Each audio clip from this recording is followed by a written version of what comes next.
Друзья, как попасть на международные выставки? Что такое выставки в электронном формате? Как быть современному художнику, когда сейчас все закрыто и нет возможности сделать выставку?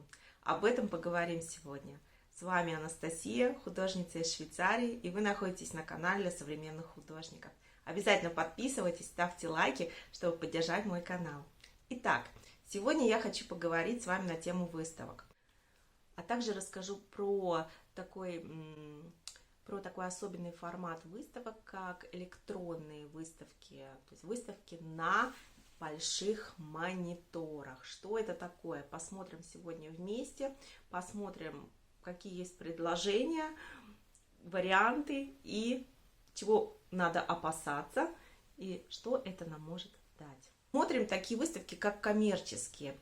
Речь идет о том, что коммерческие выставки – это то, где мы хотим продать свою картину. Да? То есть я не беру сейчас во внимание выставки, например, в каких-то институциях, например, в музеях, где вы проходите отбор на какой-то проект, например, да, или вас приглашают выставить свою картину, то есть без цели ее продать. Да? То есть это совершенно другая направленность выставок.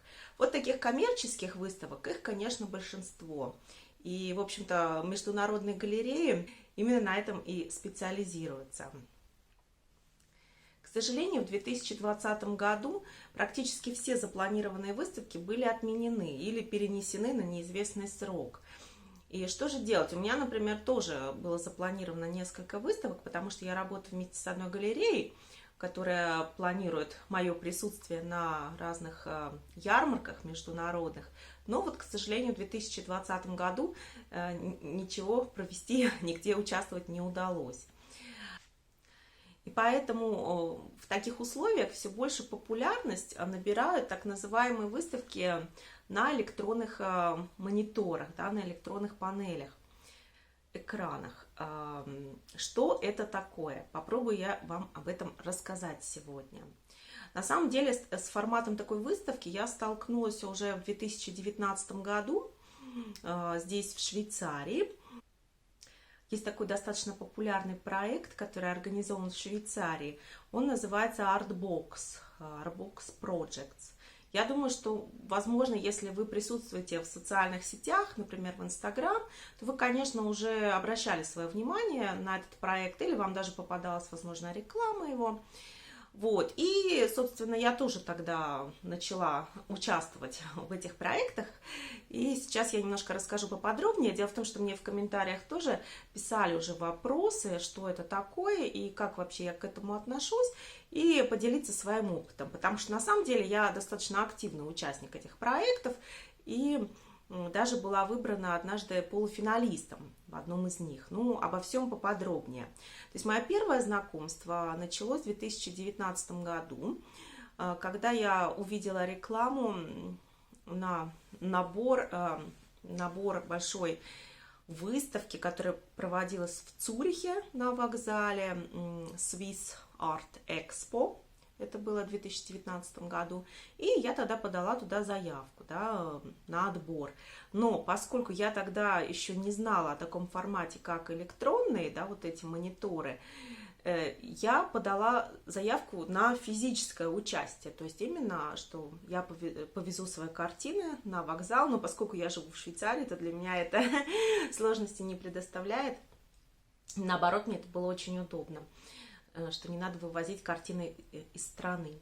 Вот. И потом, когда я уже пришла физически на эту выставку, это была огромная экспозиция.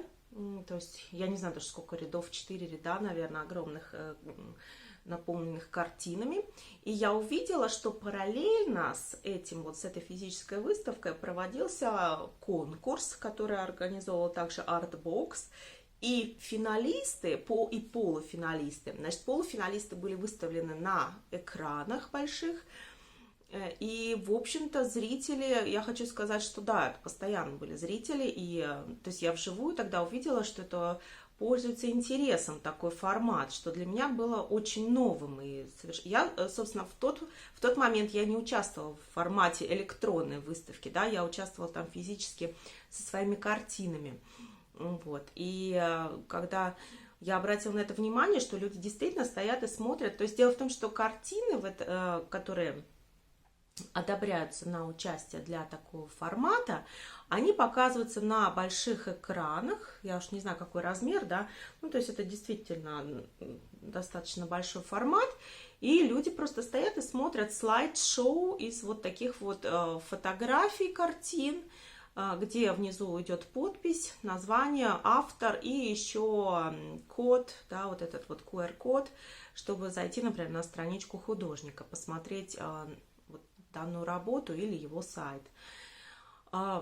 Действительно, это пользовалось интересом зрителя, я это увидела и запомнила для себя, да, что возможно, что на следующий год или для какого-то следующего проекта, который мне будет интересен, куда я не смогу поехать физически, я бы рассмотрела вот такой вот альтернативный вариант.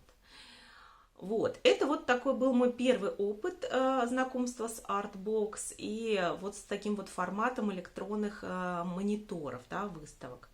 На тот момент еще, на самом деле, физические нормальные выставки весьма процветали, поэтому тогда это было еще не так остро актуально. Но вот в 2020 году, да, оказалось, что это, пожалуй, одна из вообще таких альтернатив, да, чтобы никуда не ездить, провести какую-то выставку.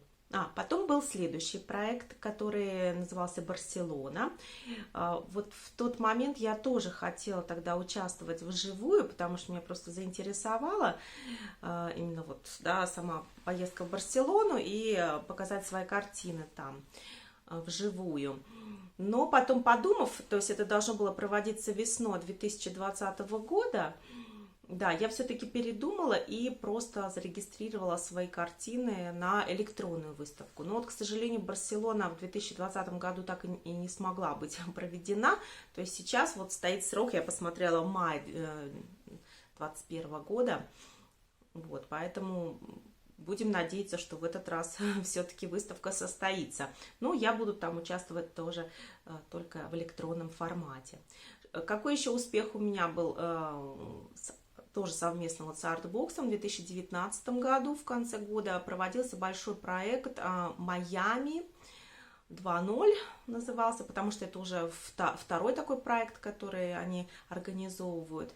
И вот как раз именно участие в этом проекте там позволило мне стать полуфиналистом, попасть в 100 отобранных работ. То есть система такая, что, как правило, в проекте есть 100 полуфиналистов. Все полуфиналисты потом публикуются в интернете, официально на сайте, вот эти картины и, собственно, все данные художника тоже. Вот. А 10 победителей уже, ну не победителей, а финалистов, они уже могут физически свою картину именно передать для выставки, именно вот в том проекте, да, для которого картина отбиралась. То есть, если это было Майами, картины ехали тогда произведения, ну, там не только картины, там были и скульптуры, ехали тогда в Майами вживую, вот, или, например, в галерею непосредственно в Цюрих. Вот последний проект, который они сейчас проводили, как раз были анонсированы вот пару дней назад финалисты. В этот раз картины будут просто представлены в галерее в Цюрихе. Вот, такая вот интересная информация. Возможно, кого-то заинтересуют эти проекты. Надо всегда следить на сайте вот этих проектов, что теперь следующее будет, и такая возможность участвовать. Что это может дать? Да? Во-первых, надо сказать сразу, участие в этом конкурсе платное, то есть за каждую работу, которую вы подаете на конкурс, вы платите, по-моему, как правило, это 45 евро, ну, надо смотреть, да, что вы получаете за эти деньги. Ну, во-первых, посмотрят вашу картину и одобрят ее или нет, да, то есть такой первичный отбор. Потом, если ее картину одобряют, вы получаете об этом сертификат, что ваша картина отобрана для участия вот в таком проекте, в выставке, то есть у вас будет официальная бумага.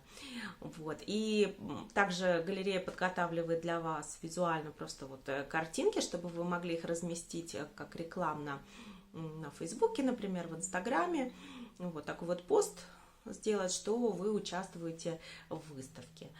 Вот. И потом уже, когда выставка проводится, делается, вам присылается также фотография вашей картины на экране, именно вот в интерьере выставочного пространства, что тоже можно использовать как, да, информацию и публиковать в своих социальных сетях. Ну и также, конечно, это получается возможность расширить свою биографию, и для тех художников, у которых, ну, действительно нет возможности попасть на какие-то международные выставки, а, собственно, это часто является необходимым, чтобы нам, например, попасть на некоторые серьезные онлайн-платформы, галереи. То есть нужна все-таки биография, и такое вот начало через такие проекты, в общем, может быть весьма удачным, я хочу сказать, из моего опыта. Тем более есть шанс даже стать, например, полуфиналистом или даже финалистом. Интересно, я когда была на выставке тогда в Цюрихе, смотрела и вживую тоже картины, вот, то есть я могла видеть как раз картины финалистов, очень интересно. Были работы и даже вот гиперреализм и абстракция, то есть на самом деле нельзя сказать, что галерея сфокусирована только вот на каком-то одном направлении, нет, то есть работы очень разные, и даже и фотография, да, и фотографии, объекты, то есть можно, в принципе, пробовать в любой технике, ну, главное, конечно, чтобы работа была оригинальной, и вот в ней была какая-то изюминка. Вот, это мое такое наблюдение, но я видела очень много таких славянских фамилий, участников, да, было очень приятно, интересно за этим наблюдать. Как я еще вижу, когда галерея отбирает полуфиналистов, я могу предположить, что очень много заявок идет из вот Швейцарии, да, и вот потому что галерея все-таки физически расположена в Швейцарии, но я думаю, что есть, наверное, какое-то ограничение по количеству вот этих полуфиналистов именно по странам, то есть нельзя сделать, наверное, чтобы там 10 победителей из Швейцарии было, да, то есть это тоже своего рода такое вот ограничение, я думаю, что накладывается, потому что все-таки проект международный, и хочется рассмотреть, представить больше разных стран, то есть это уже моя такая аналитическая работа, как поскольку я сама в Швейцарии, я иногда думаю, да, у меня даже шансы может быть меньше, чем у кого-то другого, потому что из Швейцарии будет намного больше заявок, вот это мои такие размышления. Что я еще тоже делала с артбоксом, поскольку частенько они делают какие-то, да, дополнительные плюшки, можно сказать, к заявкам, я делала еще каталог, ну, каталог, причем, кстати говоря, даже уже 2 каталога, я просто покажу, как выглядит, потому что многих это интересует, мне иногда пишут даже в личные сообщения: Анастасия, покажи, пожалуйста, ну или напиши, а вообще каталог, что делать, что это такое. Могу показать, как это выглядит. Вот этот каталог мой первый, да, я не помню, по-моему, здесь 10, что ли, картин. В общем, я тогда сделала самый, по-моему, минимальный вариант, да, по количеству страниц, потому что это было предложение, это было частью предложения вот той выставки в Цюрихе, да, Swiss Art Expo, в которой я участвовала физически тогда. Вот. И был сделан вот такой вот каталог с моими картинами. Ну, я считаю, что качество бумаги достаточно хорошее. То есть это, в общем-то, она не тонкая, она нормальная. Сзади пишутся все также данные, то есть идет регистрация полностью у каталога, да, зарегистрированный вот этот вот номер. То есть, в принципе, я считаю, что да. И еще плюс, такие каталоги, если делать их вместе с каким-то проектом, их тогда демонстрируют прямо в выставочном пространстве. То есть вот эти стенды с каталогами, они всегда тоже часть выставки, да, то есть это тоже, кстати, может быть интересным. Я, кстати, видела, когда я вот сама участвовала, то есть люди подходили, я даже видела прям вот при мне, как женщина подошла, взяла мой каталог и стала смотреть. На самом деле, конечно, большой плюс, если ты можешь сам съездить и вот посмотреть, как проходит выставка. Вот. А этот каталог я уже делала с другим проектом, но тоже с Artbox. Но это был один из... Я уже честно говоря, хорошо, что есть обложка, здесь стоит. Да, это другой, это Swiss Art Expo, но который был в 2020 году. Вот, хорошо, что я на обложке могу прочитать. Вот, и тогда я, поскольку я отправляла на конкурс свои работы вот из серии «Коронавирус», я сделала каталог, но это уже была моя инициатива, то есть я захотела, поскольку у них есть еще своя типография, да, то я, в общем-то, захотела сделать каталог со всеми работами, просто чтобы у меня это было как на память. Очень мне это было мое желание. Меня тогда, кстати говоря, многие поддержали. Я даже организовывала такую акцию, собирала поддержку, донейшн, вот, и некоторые люди откликнулись, большое им спасибо, и благодаря им, в общем-то, смог появиться этот каталог на свет, чтобы именно мне очень хотелось, чтобы все работы вошли, то есть у меня 17 работ, и, собственно, все это получалось каталог побольше размером, чем обычный. Вот, и мне удалось его опубликовать. Это вот тоже такой опыт. Значит, сейчас, получается, в этом году я, так же, как и многие из вас, кто участвовал в Барселоне, ждут выставки, которая должна пройти в мае с Барселоны. Если вы также уже участник вот этого конкурса и да, ваша картина прошла отбор, то тогда в мае мы должны получить фотографии. Ну, если выставка состоится и все будет так, как запланировано, то мы сможем даже пополнить свое резюме и получим фотографию. И, ну, возможно, даже у кого-то будут какие-то заинтересованные, да, вопросы, и кто знает. Ну, конечно, вот выставки такого формата, я думаю, все-таки продажи напрямую, то есть это продажа напрямую навряд ли произойдет, потому что все-таки время показа картины, оно не очень большое, хотя, в принципе, интересующиеся могут подойти к организаторам выставки, и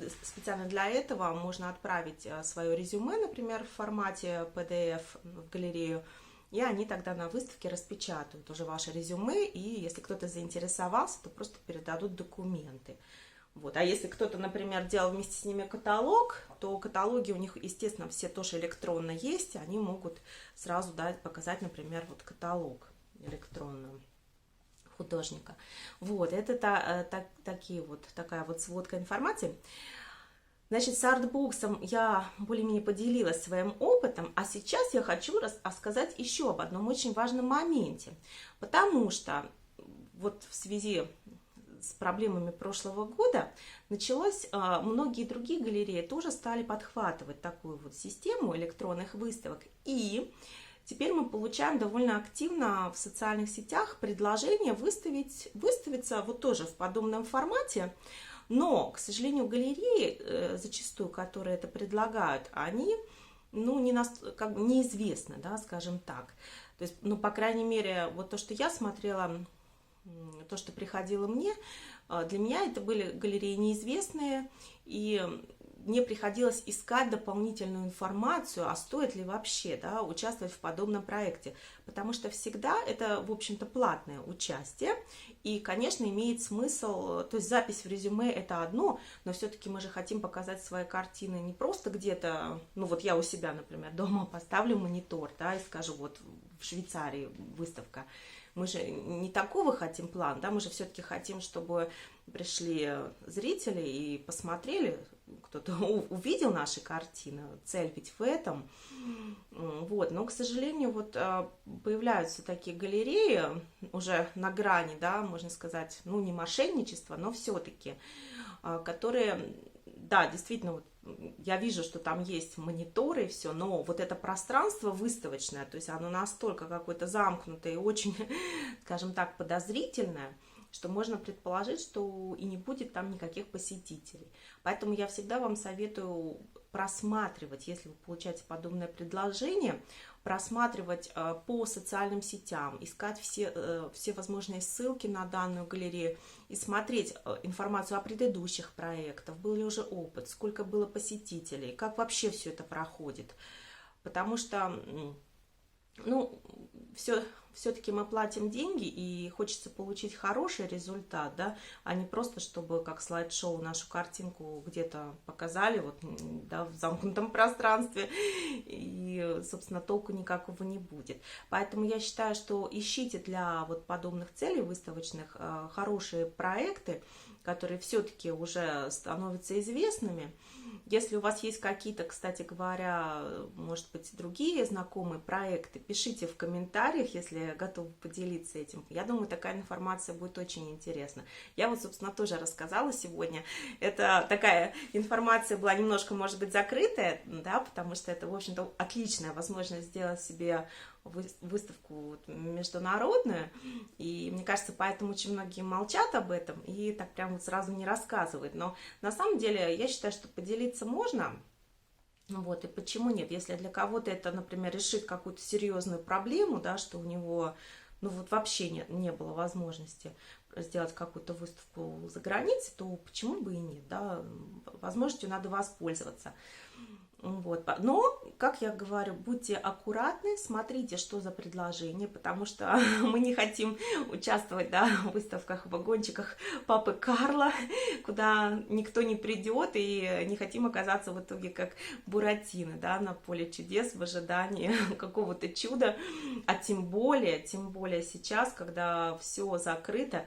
То есть смотрите вообще, какое выставочное пространство вас к себе зовет. И неважно, это физическое или электронное, пожалуйста, будьте внимательны. Я надеюсь, информация, которую я сегодня рассказала, была для вас полезна. Я ответила на вопрос, который мне задают очень многие, поделиться своим опытом про конкретно сотрудничество с Artbox. Надеюсь, что вам было полезно, интересно. Обязательно, пожалуйста, ставьте лайки, подписывайтесь и оставайтесь на моем канале. С вами была Анастасия, художница из Швейцарии. Пока-пока.